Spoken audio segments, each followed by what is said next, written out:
días a todos. Muchísimas gracias por esta invitación, en especial a Cristina, que también tiene muchas reflexiones en este campo. Así que la verdad que es una enorme alegría poder compartir. Y en primer lugar quería señalar y asumiendo y siguiendo en la línea de quienes abrieron este encuentro y este lugar, creo que la posibilidad de contar con un día especial, estos días de conmemoración, que son días tan importantes que tenemos en tantos campos en términos de poder tomar una situación que necesitamos transformar, revertir, pero esa forma de transformar y de revertir es a partir de la comprensión y de la profundidad de la situación que nos convoca. Entonces, el maltrato y la violencia hacia las personas mayores es lo que nos debe situar, primero, en un lugar de comprensión, segundo, en un segundo momento, que es el momento de evidenciar, y por eso necesitamos esto que fueron aportando los compañeros que hablaron anteriormente, desde las instituciones que acompañan fuertemente las políticas para las personas mayores, en contar con estos datos, con toda esta información que nos permite cuantificar y dimensionar el fenómeno que estamos hablando. Pero lo más importante es el umbral transformador. Y en ese umbral transformador, al menos en los campos en los cuales desde la academia feminista, al menos en mi caso, trabajamos, es precisamente en apuntar hacia esa transformación. Pero es una transformación que también tiene un consenso global. Y por eso que el Día del Maltrato y de las Violencias, y hablamos de las violencias en plurales, tampoco podemos hablar de la persona mayor, sino que hablamos de las personas mayores, del mismo modo que hace muchísimos años que no hablamos de la mujer, hablamos de las mujeres, de las personas y diversidades y disidencias sexuales, en términos que la pluralidad nos permite incorporar esta visión de heterogeneidad. Entonces, no hay una única característica y es muy difícil que podamos caracterizar a las personas mayores en una unidad, sino que claramente lo importante es trabajar sobre esas diversidades.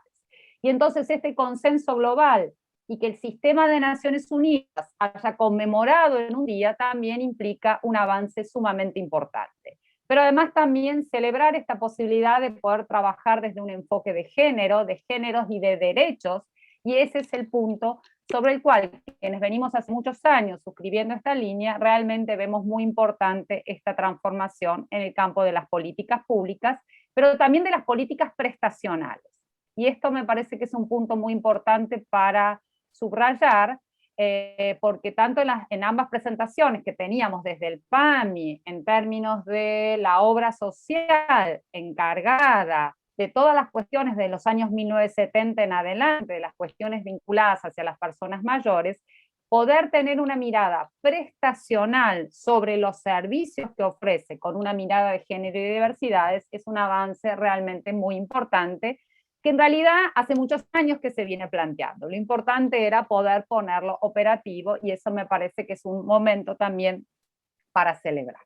Ahora, es un día de conmemoración, no es de celebración. Así como nunca celebramos un 8 de marzo, sino que conmemoramos las luchas, este también tiene que ser un día de lucha. Un día de lucha precisamente, como les decía al inicio, para transformar. Y al menos en mi campo lo que yo voy a trabajar y trabajar conjuntamente, y hablamos de la Convención Interamericana de Protección de los Derechos Humanos de las Personas Mayores, que ha sido un gran hito, un hito como bien se dijo aquí, que Argentina tuvo un rol protagónico en avanzar en la sanción, primero en la definición del interés, es decir, ya tanto en el campo internacional, ya hacía muchos años que todo el sistema de derechos humanos, todas aquellas convenciones que podemos conocer quizás más a la Convención de Derechos del Niño. Y es importante traer esa Convención de Derechos del Niño, y lo voy a utilizar mucho para contraponer con las situaciones de las personas mayores, porque la Convención de Derechos del Niño, que es la convención más ratificada, es decir, mayores países la han firmado, pero también la han ratificado y eso significa que se han comprometido y eso implica que se han obligado a cumplir el contenido de la Convención de Derechos del Niño. Pero esa convención, el gran punto de transformación, que es el punto que los derechos humanos han transformado desde la mitad del siglo pasado en adelante, después de la Segunda Guerra Mundial, después del Holocausto, donde surge este sistema de derechos humanos, es precisamente en ese salto transformador de que las niñas eran sujetos de, y en muchos casos objeto de tutelas por parte originalmente de los padres varones, a pesar de que no eran quienes lo cuidaban.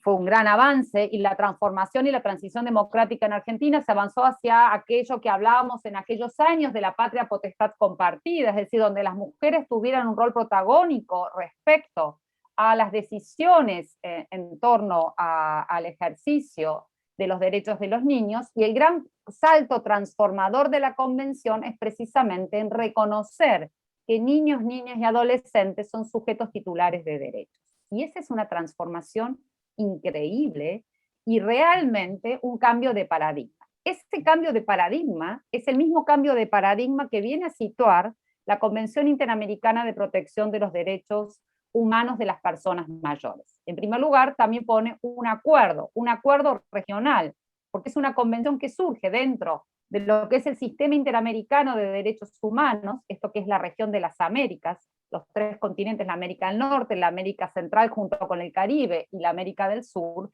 Y en esta convención, el punto central, además de la especificidad de las personas mayores, es también poner un acuerdo sobre su denominación. Y la convención nos invita a llamarles a todas las personas mayores que estén atravesando más de 60 años. Ese primer punto de cambio de transformación es lo que nos va a activar, junto a días como hoy, que conmemoramos la transformación en términos de aquellas violencias que se ejercen, para iniciar estos nuevos acuerdos globales. ¿Y por qué hago este recorrido en términos de acuerdos y de consensos? Porque son muy importantes, porque son las hojas de ruta que las políticas públicas tienen que tomar, pero además que los estados activamente, al ratificar estas convenciones, se han obligado. Y entonces pasamos a un campo de los derechos, es decir, de un reconocimiento explícito de derechos. Y ahí viene el campo que a mí me interesa conversar con ustedes y poder compartir, que es el campo del derecho al cuidado o a los cuidados. Un campo que durante la pandemia hemos escuchado innumerables momentos del uso del concepto de cuidados. Un concepto que llevamos muchos años discutiendo, muchos años definiendo, porque eso ha sido uno de los aportes más importantes de la teoría feminista contemporánea. Así como en los años 50, 60 del siglo pasado, pero las mujeres nos hemos manifestado a lo largo de toda la historia de la humanidad en un primer punto que es muy importante en la problemática que hoy nos convoca, que es precisamente hacer visible el ámbito privado. Una vieja consigna que se traduce en una consigna que una activista americana, Kate Millett, dice en los años 60, lo privado es público, lo personal es político. Es una vieja consigna que seguramente muchos de ustedes conocen, pero esa vieja consigna lo que permitió también avanzar en un campo de transformación muy importante, que era hacer visible ese ámbito privado que lejos de ser armónico, que lejos de ser cooperativo, está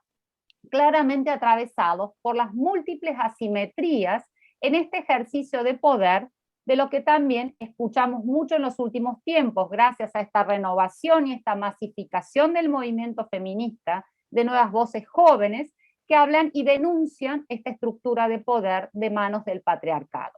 El patriarcado no es más ni menos, pero es un agente sumamente poderoso que se ha reproducido y resignificado y fortalecido a lo largo de la historia de la humanidad, que es precisamente una estructura de poder que va a asignar a varones y a mujeres originalmente, pero a varones y a mujeres y a otras identidades sexuales, distintos valores, distintos posicionamientos, distintas percepciones y también distintas conductas esperables. Esa estructura de poder, que es lo que hablamos de esa estructura que genera asimetrías, no simetrías. Por eso el valor de los pactos y tratados internacionales fue precisamente en establecer el principio de igualdad. Ese principio de igualdad, que no ha sido una conquista que reflejara efectivamente una igualdad material, y si vamos a momentos históricos, muchos de ustedes han escuchado ese gran cambio en la historia de la humanidad que fue la Revolución Francesa, de igualdad, fraternidad y libertad, pero los derechos civiles que otorgó la Revolución Francesa fueron únicamente para varones. Muchos siglos después las mujeres muchos años después las mujeres con luchas, inclusive luchas que ya estaban presentes en el momento de la Revolución Francesa, y mujeres que fueron guillotinadas, como el caso de Olympia de Gauche, por pedir y escribir sobre la reivindicación de los derechos de las mujeres. Entonces, esta referencia histórica es sumamente importante, porque esas luchas han estado a lo largo de la historia, no son actuales. No es que ahora aparece el concepto de género, sino que tiene una larga tradición a lo largo de la historia, pero lo importante era hacer visible ese ámbito privado para romper con esa asignación virtuosa de un ámbito supuestamente cooperativo y supuestamente que estaba atravesado por relaciones armónicas y relaciones deseables y en un campo amoroso. Precisamente el feminismo lo que pone en crítica y en tensión es la discusión sobre la familia, que lejos de ser un ámbito amoroso es un locus perverso, donde la asimetría inter e intrageneracional es clave en esa situación. Entonces, esos momentos históricos de poder hacer visible el ámbito privado llevaron a poder destrabar y hacer visible las múltiples situaciones de violencia. Esto que Sebastián nos planteaba, que la Ley de Protección Integral de Argentina contra las Violencias habla de las violencias domésticas, que son precisamente aquellas violencias que se dan con parejas o exparejas íntimas, que se dan precisamente en el ámbito familiar. Pero las violencias menos visibles son las violencias intrafamiliares. No porque tengan menos frecuencia en términos de lo que se produce, sino que claramente, como también se dijo aquí, son las que menos están identificadas.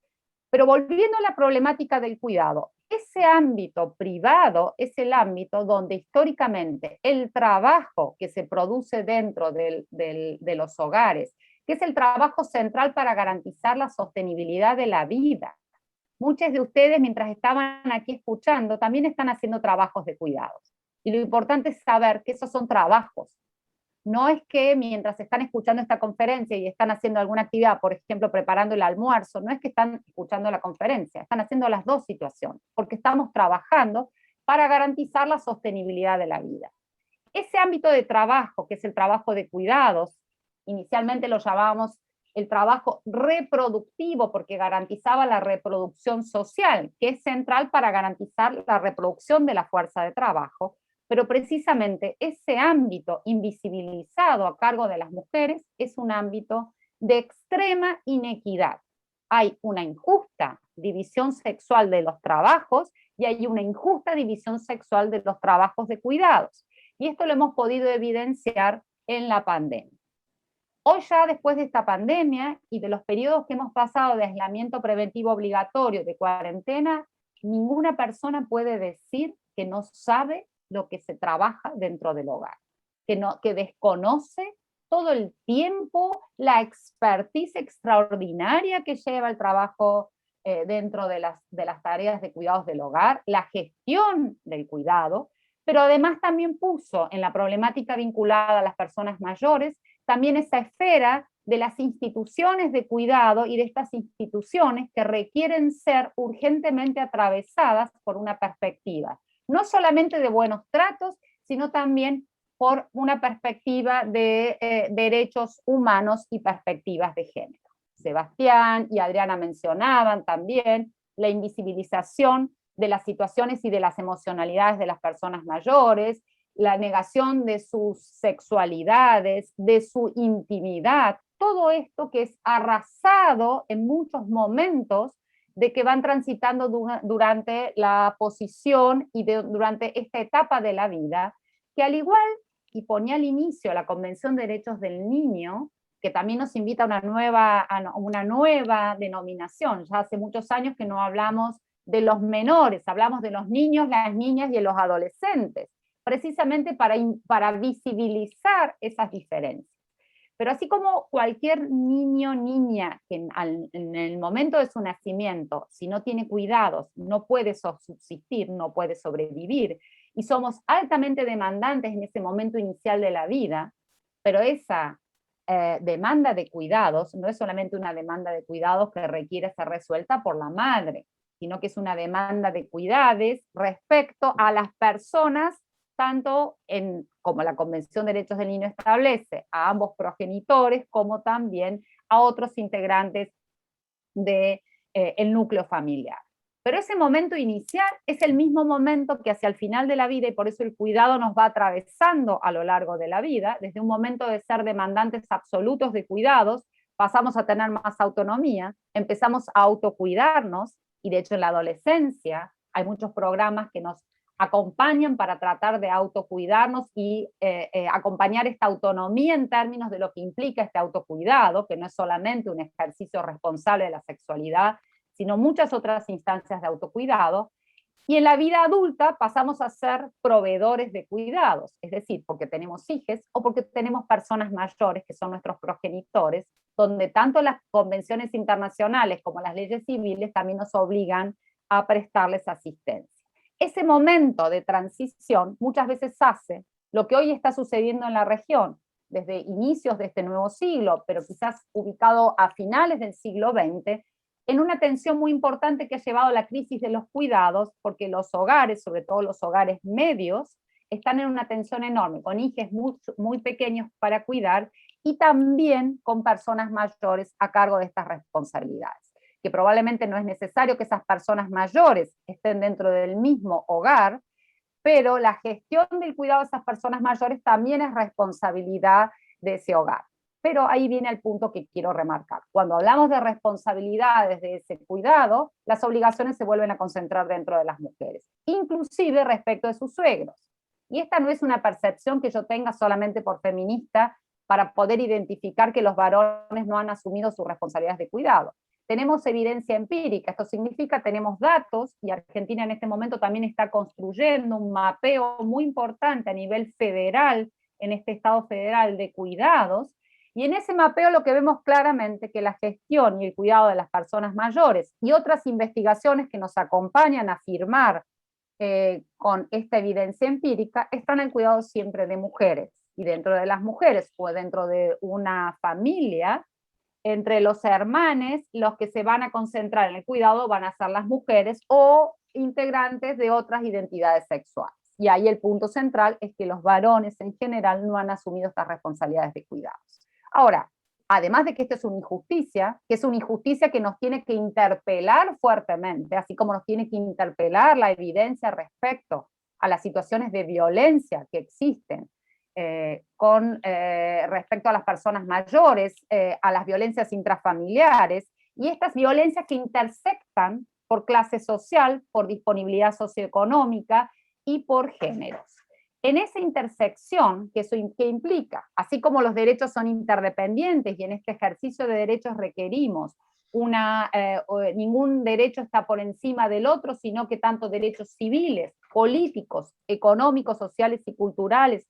tienen que ser satisfechos en la misma dimensión y por lo tanto se equipara su ejercicio también en esa misma lógica de interdependencia de derechos. Ahora,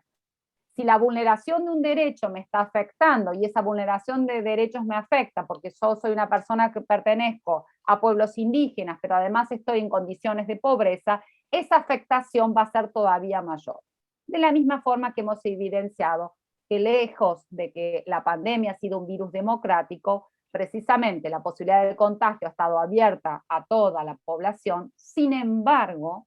afectado de manera diferencial por las múltiples vulnerabilidades que las personas están atravesando.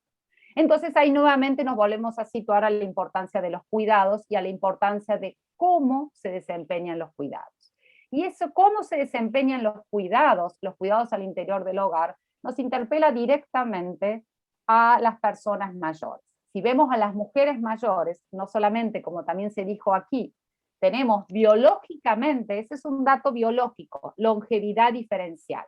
Ahora, lo que no es biológico son las condiciones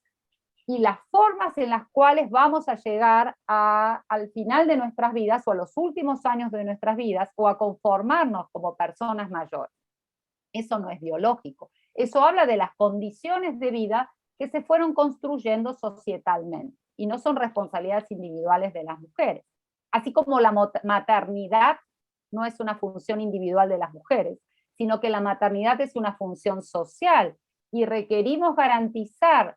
dispositivos de cuidados, políticas públicas de cuidados integrales, pero además también una sociedad que provea cuidados, que distribuya cuidados, hoy debemos interpelarnos, y este es un día muy importante para interpelarnos, cómo vamos a cuidar a nuestras personas mayores. ¿Cómo vamos a hacer acuerdos cooperativos? Las familias en sí mismas, por un lado hay una línea de las políticas públicas, hay una línea también de lo que en la literatura conocemos una provisión de cuidados, que es lo que conocemos como el diamante del cuidado, donde las obligaciones y la división de cuidados está interconectada entre una provisión estatal, una provisión del mercado o del sector privado, que es todo lo que es el trabajo de cuidado remunerado, del cual estamos generando y tratando de proveer mejores condiciones para que el trabajo de cuidado sea reconocido como tal, el trabajo de cuidado remunerado, pero está también el trabajo de cuidado no remunerado dentro de los hogares, y el cuarto pilar, la cuarta arista de este diamante, que son las organizaciones sociales y comunitarias. Esas organizaciones sociales y comunitarias que proveen cuidados, que proveen acompañamiento, que proveen tiempo para el cuidado de las personas mayores, son las que también hoy se encuentran en tensión. Estamos en una crisis, no solamente por la crisis sanitaria que disparó la pandemia del COVID-19, sino también estamos con una crisis de los cuidados. Y la pregunta que yo quiero compartir